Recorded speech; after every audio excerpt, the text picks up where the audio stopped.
السلام علیکم students, welcome to my channel. آج ہم EDU 8305 کا فائنل ٹرم کے حوالے سے لیکچر نمبر 3 اسٹارٹ کریں گے۔ لیکچر کا ٹاپک ہے incentives in the classrooms. اس لیکچر میں ہم ٹاپک نمبر 161 سے ٹاپک نمبر 164 تک کور کریں گے۔ ٹھیک ہے جی، تو لیکچر کمپلیٹ ضرور دیکھیے گا تاکہ آپ اس لیکچر سے بھرپور فائدہ اٹھا سکیں۔ چینل اگر ابھی تک آپ نے میرا سبسکرائب نہیں کیا ہے تو چینل ضرور سبسکرائب کریں اور اسے اپنے فیلو اسٹوڈنٹ کے ساتھ بھی لازمی شیئر کریں۔ تو چلیے ٹاپک نمبر 161 کی طرف بڑھتے ہیں، جو کہ ہے انٹرنسک موٹیویشن۔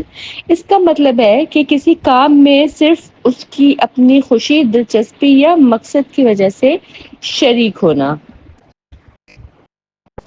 ایسا بچہ جو اندرونی طور پر متحرک ہو، وہ کسی بھی کام کو صرف انعام یا دباؤ کی وجہ سے نہیں کرتا، بلکہ اپنی دلچسپی، سیکھنے کی خواہش اور خود کو بہتر بنانے کے جذبے سے کرتا ہے۔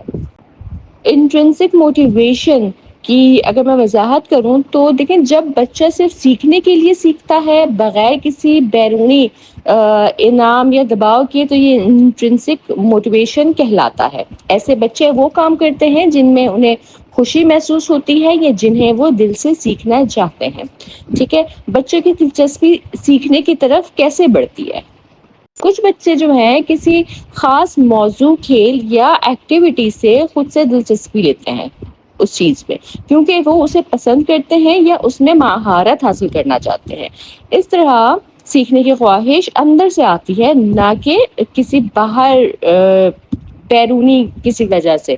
ٹھیک ہے، یہ ان کے اپنے اندر سیلف موٹیویشن ہوتی ہے ایک طرح سے ان کی ہے۔ ٹھیک ہے، سیکھنے کی اصل طاقت کا اندر سے آنا سے مراد کیا ہے؟ مطلب یہ ہے کہ وہ بچہ جو ہے جو خود سے کچھ سیکھنا چاہے، اس کو سیکھنے کی صلاحیت بہت تیز ہو جاتی ہے۔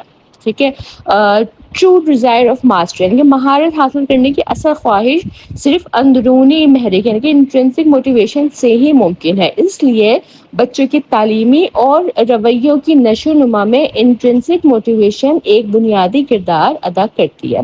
ٹھیک ہے، اس میں جو ہے ٹیچر کا کیا رول ہے؟ اس میں ٹیچر کا یہ رول ہے کہ وہ انٹرنسک موٹیویشن پیدا کروائے بچے میں۔ ٹھیک ہے، کس طرح سے کروائے کہ جس سے استاد نا ایسے ماحول اور ایسی ایکٹیویٹیز فراہم کرے بچے کو جن سے بچہ خود سیکھنے کی طرف مائل ہو، اس کا انٹرسٹ ڈیولپ ہو۔ انٹرسٹ ڈیولپ ہوگا تو ہی وہ خود سے کوشش کرے گا سیکھنے کی، خود سے وہ سیکھنا چاہے گا۔ ٹھیک ہے، جب کوئی بچہ خود سے دلچسپی دکھاتا ہے اور کوئی کام پورے شوق سے کرتا ہے تو ٹیچر کی تعریف یا اس کی انکریجمنٹ جو ہے اس کے اندر مزید یقین پیدا کرتی ہے۔ ٹھیک ہے، ایسے انعامات جو اندرونی جذبے کو بڑھائیں وہ بچے کی خود اعتمادی کو مضبوط کرتے ہیں۔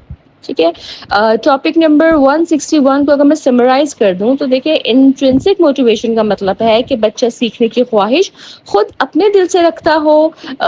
کسی بھی بچے کو بہتر طالب علم اور بہتر شخصیت بنانے کے لیے جو ہے انٹرنسک موٹیویشن ایک بنیادی اہمیت رکھتا ہے۔ ٹھیک ہے، ٹیچر، اسکول اور جو آپ کا گھر کا ماحول ہے بچے کے، وہ ایسا ہونا چاہیے جو بچوں کے اندر موجود سیکھنے کی قدرتی خواہش کو پروان چڑھائے۔ ٹھیک ہے جی، اس کے بعد ہم سٹارٹ کرتے ہیں اپنا ٹاپک نمبر 162 جو کہ ہے ایکسٹرنسک موٹیویشن۔ ٹھیک ہے، اس سے پہلے ہم نے پڑھا انٹرنسک موٹیویشن، 162 میں ہم بات کریں گے ایکسٹرنسک موٹیویشن کی۔ ٹھیک ہے، یعنی کہ بیرونی محرک۔ اس کا مطلب ہے کہ بچے کو کسی خاص رویے یا کام کے لیے بیرونی انعام یا سزا کے ذریعے آمادہ کیا جائے۔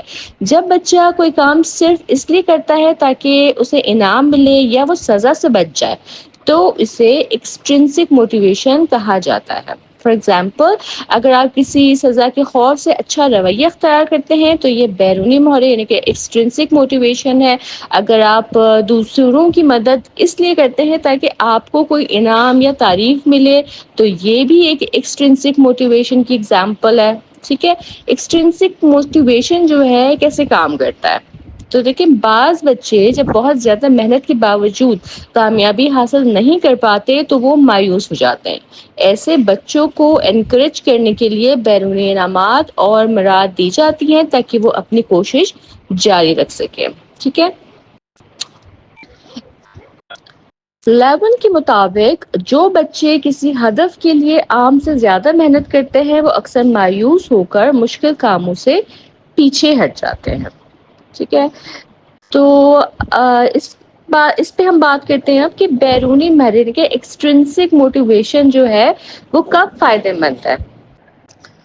جب بچے سلو لرنرز ہوں، ٹھیک ہے، اور وہ اندر سے سیکھنے کے لیے زیادہ پرجوش نہ ہو تو بیرونی محرک یعنی کہ ایکسٹرنسک موٹیویشن ان میں حوصلہ، اعتماد اور وقت پر کام مکمل کرنے کی عادت پیدا کرتی ہے.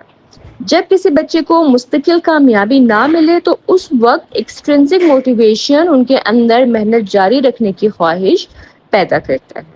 ٹھیک ہے. اس میں جو ہے ٹیچر کا کیا رول ہونا چاہیے، تو دیکھا ٹیچر کو چاہیے کہ وہ دونوں قسم کی جو موٹیویشنز ہیں انٹرنسک اور ایکسٹرنسک ان کا استعمال کرے تاکہ بچے صرف انعام یا سزا کے محتاج نہ رہیں بلکہ آہستہ آہستہ سیکھنے کو اپنی ذاتی خوشی بنائیں.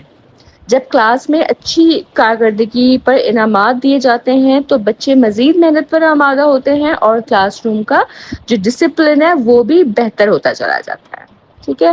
تو لیکچر نمبر 162 بھی ہمارے یہاں مکمل ہوتا ہے. اگر میں اس لیکچر کو سمرائز کر دوں آپ کے لیے تو دیکھیے ایکسٹرنسک موٹیویشن جو ہے وہ بچوں کو بیرونی انعام یا سزا کے ذریعے کام پر راغب کرتی ہے. یہ خاص طور پر ان بچوں کے لیے مفید ہے جو سلو لرنرز ہوں یا جو مایوس ہو چکے ہیں. ٹیچر کو چاہیے کہ بیرونی اور اندرونی دونوں قسم کی جو موٹیویشنز ہیں ایکسٹرنسک اور انٹرنسک جو دونوں جو موٹیویشنز ہیں ان کو متوازن انداز میں استعمال کریں تاکہ بچے سیکھنے میں دلچسپی لیں اور اچھی کارکردگی دکھائیں. ٹھیک ہے. اس کے ساتھ ہی جو ہے ہم اپنا نیکسٹ ٹاپک اسٹارٹ کرتے ہیں. ٹاپک نمبر 163 جو کہ ہے پرابلمز ان گیٹنگ انسینٹیوز.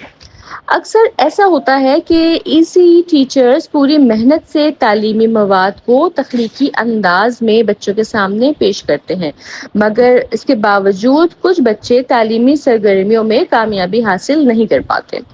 یہ جو ناکامی ہے یا اساتذہ کی محنت کی کمی نہیں بلکہ بچوں کو درپیش کچھ جسمانی یا ذہنی مسائل کا نتیجہ ہو سکتی ہے.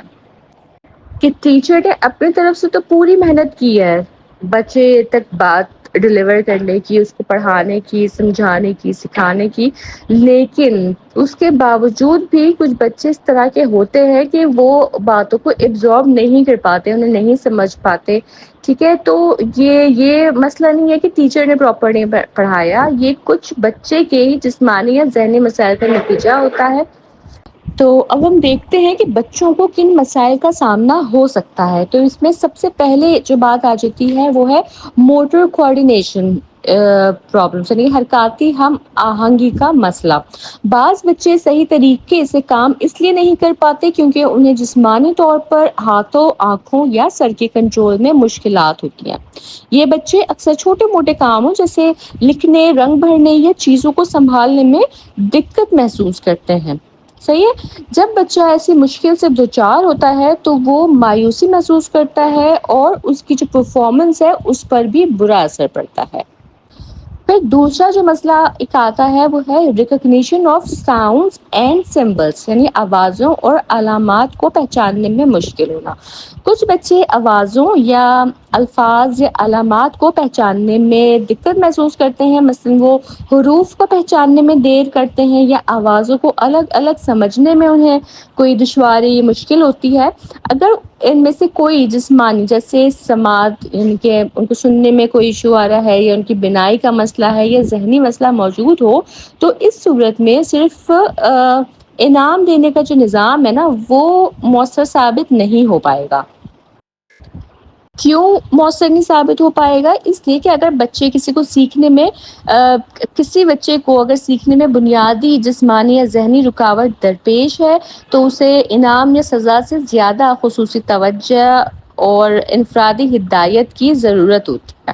ٹھیک ہے. ایسی صورتحال میں جو ریوارڈ سسٹم ہے بچے کو آگے بڑھنے میں مدد نہیں دیتا بلکہ بعض اوقات الٹا مایوسی اور ناکامی کا احساس پیدا کرتا.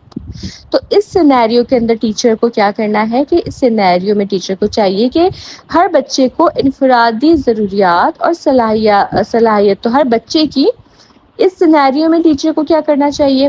تو اس سینیریو میں ٹیچر کو چاہیے کہ وہ ہر بچے کی انفرادی ضروریات اور صلاحیتوں کو پہچانے۔ اگر کسی بچے میں موٹر کوآرڈینیشن یا ریکگنیشن سے متعلق مسائل ہے تو اس کے لیے انعامات کے بجائے متبادل سیکھنے کے طریقے اختیار کیے جائیں، ٹھیک ہے۔ اساتذہ کو چاہیے کہ وہ ایسے بچوں کو الگ نہ کریں کہ ان سے یہ کہیں گے بھائی تم سلو لرنرز ہو تو سلو لرنرز کی الگ ٹیبل ہے، وہ یہاں پہ بیٹھے، اس طرح کا کوئی نہ چیز کو اختیار کریں، بلکہ ان بچوں کی حوصلہ افزائی کریں، انہیں انکریج کریں، انہیں ایسی ایکٹیویٹیز میں انوالو کریں کہ جس کے ذریعے ان کا انٹرسٹ ڈیولپ ہو اور وہ سیکھنے کی کوشش کرنا شروع کریں۔ ٹھیک ہے جی، تو اس کے ساتھ ہی ہمارا ٹاپک نمبر 163 بھی کور ہوتا ہے۔ ٹاپک نمبر 163 کو میں سمرائز کر دیتی ہوں کہ دیکھیں کچھ بچے جو ہے وہ انسینٹیو سے فائدہ نہیں اٹھا پاتے کیونکہ وہ جسمانی یا ذہنی رکاوٹ کا شکار ہوتے ہیں۔ ان کے لیے خصوصی توجہ، انفرادی رہنمائی اور متبادل سیکھنے کے طریقے زیادہ مؤثر ہوتے ہیں۔ ٹیچر کی رسپانسبلٹی ہے کہ وہ ان بچوں کو پہچانے، ان کی مشکلات کو سمجھے اور ان کے لیے پازیٹیو تعلیمی ماحول اور ایکٹیویٹیز فراہم کرے۔ آگے بڑھتے ہیں ہم اپنے ٹاپک نمبر 164 کی طرف، جو کہ ہے ریوارڈز فار چیلنجنگ اسٹوڈنٹس، یعنی کہ مشکلات کا شکار بچوں کو انعام دینا۔ ایسا بچہ جو مشکل کا شکار ہو یا جسے سیکھنے میں رکاوٹ پیش آ رہی ہو، اسے انعام دینا ایک مؤثر حکمت عملی ہو سکتی ہے۔ ٹھیک ہے، جو پچھلی ٹاپک پہ ہم نے بات کی کہ اگر بچے کو کوئی مسئلہ ہے، ٹھیک ہے، کوئی ذہنی جسمانی مسئلہ ہے، تو اس میں خالی ریوارڈ سسٹم، انسینٹیوز کام نہیں آئیں گے، ٹھیک ہے۔ لیکن ایسا بچہ جو کہ سیکھنے میں مشکل اس کو ہو، ٹھیک ہے، اس کا جسمانی لحاظ سے وہ صحیح ہے، ذہنی لحاظ سے صحیح ہے، لیکن اس کے باوجود بھی اسے سیکھنے میں پریشانی ہوتی ہے، تو ایسے بچے کو جو ہے نا انعام دینا ایک مؤثر اسٹریٹجی ہو سکتی ہے کہ جب بچہ جو ہے وہ ٹیچر کے بتائے ہوئے رولز کے مطابق کوئی کام مکمل کرے تو اسے انعام دیا جائے۔ یہ انعام مختلف شکلوں میں ہو سکتے ہیں، جیسے اسٹکرز دے دیں، چھوٹے کھلونے بچوں کو دے دیں، چاکلیٹ کینڈیز وغیرہ اپنی کلاس میں ڈسٹریبیوٹ کریں، ٹھیک ہے، یا کوئی خصوصی رعایت جیسے کہ زیادہ ٹی وی دیکھنے کا وقت دے دیا، کھیلنے کا زیادہ وقت دے دیا، ٹھیک ہے، یا تعریف بھرے جملے، صحیح ہے، یا اس نے اچھی کاؤنٹنگ آپ کو سنائی ہے، یا کچھ ایڈیشن سبٹریکشن والی کوئی چیز اس نے آپ کو کر کے دکھا دی ہے اچھی، ٹھیک ہے، تو اس کو اپریشیٹ کریں، اسے کوئی گفٹ دیں۔ تو یہ جو ہے یہ وہ طریقے ہو سکتے ہیں بچے کو موٹیویٹ کرنے کے۔ صحیح ہے، مشکل میں مبتلا بچوں کو کن چیلنجز کا سامنا ہوتا ہے؟ دیکھیں، ساتھ ہی بچوں کی طرف سے مذاق اڑنا ایک چیلنج ہوتا ہے بچوں کے لیے، کہ جب بچے مسلسل ناکام ہوتے ہیں تو دوسرے بچے ان کا مذاق اڑاتے ہیں۔ اس کا نتیجہ یہ نکلتا ہے کہ متاثرہ بچہ اپنے بارے میں نیگیٹو سوچ جو ہے وہ پیدا کر لیتا ہے، وہ سمجھتا ہے کہ وہ زندگی کے کسی بھی میدان میں کچھ نہیں کر سکتا، ٹھیک ہے۔ جو دوسرا ایک چیلنج ہوتا ہے ان بچوں کو، وہ ہے بڑوں کی تنقید، یعنی کہ اکثر والدین، اساتذہ یا دیگر بڑے افراد جو ہیں وہ بچوں کی جو پرفارمنس ہے، ان کی کارکردگی ہے، اس پر تنقید کرتے ہیں۔ انہیں ایسے جملے سننے کو ملتے ہیں جیسے تم کبھی کچھ نہیں کر سکتے، تم کبھی کامیاب نہیں ہو سکتے، تم یہ نہیں کر سکتے، تم وہ نہیں کر سکتے۔ یہ الفاظ، اس قسم کے الفاظ بچوں کے اعتماد کو شدید نقصان پہنچاتے ہیں، خاص طور پہ اگر وہ سلو لرنرز ہیں، تو ان جملوں سے اور زیادہ وہ اسٹریس آؤٹ ہو جاتے ہیں، ٹھیک ہے۔ پھر تھرڈ جو ایک چیلنج ایسے بچوں میں آتا ہے وہ ہے سیلف کرٹیسزم، یعنی کہ اپنے آپ پہ ہی تنقید کرنا، کہ جب بچے بار بار دوسروں کی تنقید سنتے ہیں تو وہ اپنے بارے میں خود نیگیٹو ہو جاتے ہیں، وہ سمجھتے ہیں کہ میں کچھ نہیں کر سکتا، میرے اندر صلاحیت ہی نہیں ہے اور میں کبھی کامیاب نہیں ہو پاؤں گا، ٹھیک ہے۔ تو مشکل میں مبتلا بچوں کو موٹیویٹ کرنے کے لیے جو ہے نا، ان کو انکریج کرنے کے لیے ایک ریوارڈ سسٹم، ایک انسینٹیو سسٹم ہونا ضروری ہے۔ ان بچوں کو کامیابی کی فطری خوشی کم ہی نصیب ہوتی ہے، اس لیے انہیں تھوڑے تھوڑے انعامات سے انکریج کرنا ضروری ہو جاتا ہے، ٹھیک ہے۔ اگر انعامات کے ذریعے بچوں میں بنیادی جو مہارتیں ہیں، اسکلز ہیں، وہ پیدا کر دی جائیں تو یہ بعد میں انٹرنسک موٹیویشن میں بھی تبدیل ہو سکتی ہے۔ ٹھیک ہے؟ تو ٹیچر کو چاہیے کہ ایسے بچوں کی جو محنت ہے اس پر نظر رکھیں، ان کے چھوٹے چھوٹے کامیاب قدموں پر بھی ان کو انکریج کریں، پریز کریں، انسینٹیوز دیں، اور سب سے بڑھ کر یہ کہ تنقید سے بچتے ہوئے پازیٹیو رویہ اپنائیں، بچوں کو بالکل کرٹیسائز نہ کریں، صرف اور صرف انہیں اچھے الفاظ جو ہے وہ موٹیویٹ کر سکتے ہیں۔ تو ٹاپک نمبر 164 بھی مکمل ہوتا ہے اس کے ساتھ ہی۔ اس ٹاپک کو بھی میں سمرائز کر دیتی ہوں۔ تو دیکھیں، انعام صرف خوشی کے لیے نہیں بلکہ بچوں کو آگے بڑھنے کا ذریعہ بھی بن سکتے ہیں۔ جو بچے سیکھنے میں پیچھے ہوں انہیں حوصلہ افزائی اور انسینٹیوز کے ذریعے سیکھنے کی راہ پر لایا جا سکتا ہے۔ استاد اور والدین کا کردار اس معاملے میں بہت ہی اہم ہے کہ وہ تنقید سے بچیں اور تعریف و انعام کے ذریعے بچے کا حوصلہ بلند کریں۔ تو جی، اس کے ساتھ ہی آج کا یہ لیکچر بھی اپنے اختتام کو پہنچتا ہے۔ اس لیکچر میں ہم نے جو ہے ٹاپک نمبر 161 سے 164 تک کور کیا ہے۔ جو ٹاپکس ہم نے کور کیے ہیں وہ ہے intrinsic motivation, extrinsic motivation, problems in getting incentives, rewards for challenging students, ٹھیک ہے۔ تو انٹرنسک موٹیویشن میں ہم نے دیکھا کہ بچے اپنی دلچسپی اور خوشی کے لیے سیکھتے ہیں۔ اندرونی محرک یعنی کہ انٹرنسک موٹیویشن بچوں کی خود اعتمادی اور سیکھنے کی خواہش کو بڑھاتا ہے، جبکہ جو ایکسٹرنسک موٹیویشن ہے، تو جب بچے انعام یا سزا کے خوف سے کچھ کرتے ہیں تو یہ ایکسٹرنسک موٹیویشن کہلاتا ہے، ٹھیک ہے۔ یہ سلو لرنرز جو بچے ہوتے ہیں ان کے لیے بہت ہی مددگار ثابت ہوتا ہے، ٹھیک ہے جی۔ اور کچھ بچوں کو جسمانی یا ذہنی مسائل کی وجہ سے یہ جو انسینٹیوز ہوتے ہیں وہ حاصل کرنے میں دشواری ہوتی ہے، جیسے موٹر کوآرڈینیشن یا آواز یا علامات وغیرہ کو پہچاننے کے اگر مسائل ہوں بچوں کو، تو انہیں پڑھنے میں سمجھنے میں مشکل ہوتی ہے، اور یہ انسینٹیوز جو ہیں وہ ان کے کام نہیں آتے، اور اس لیے ایسے بچوں کو انڈیویجول جو ہے کیئر کی ضرورت ہوتی ہے، ٹھیک ہے۔ اور پھر ہم نے بات کی ریوارڈز فار چیلنجنگ اسٹوڈنٹس، یعنی کہ مشکل بچوں کو چھوٹے انعامات، تعریف اور حوصلہ افزائی دی جائے تاکہ وہ خود اعتمادی حاصل کر سکیں، اور تنقید جو ہے وہ بچوں کو مایوس کر دیتی ہے، ٹھیک ہے۔ مجھے پوری امید ہے کہ یہ لیکچر جو ہے آپ کو سمجھ آیا ہوگا۔ اگر آپ کی کوئی کیوری ہو، کوئی فیڈ بیک ہو تو آپ مجھے کمنٹ سیکشن میں ضرور بتا سکتے ہیں۔ میں پوری کوشش کروں گی کہ ٹائملی آپ کو رسپانس کر سکوں۔ فائنل ٹرم کے حوالے سے یہ تمام لیکچرز میں پریپیئر کر رہی ہوں۔ چینل اگر میرا آپ نے ابھی تک سبسکرائب نہیں کیا ہے تو اسے جلدی سے سبسکرائب کر لیں، تاکہ میرے تمام لیکچرز آپ کو ٹائملی ڈیلیور ہو سکیں، اور میرے ان لیکچرز کو اپنے فیلو اسٹوڈنٹس کے ساتھ بھی شیئر کرنا ہرگز نہ بھولیے گا، تاکہ میکسیمم اسٹوڈنٹس ان لیکچر سے فائدہ حاصل کر سکیں اور فائنل ٹرم کی اچھی پریپریشن کر سکیں۔ میں اپنے نیکسٹ لیکچر میں پھر انشاءاللہ تعالی حاضر ہوں گی، تب تک آپ سب اپنا بہت خیال رکھیے گا۔ اللہ حافظ۔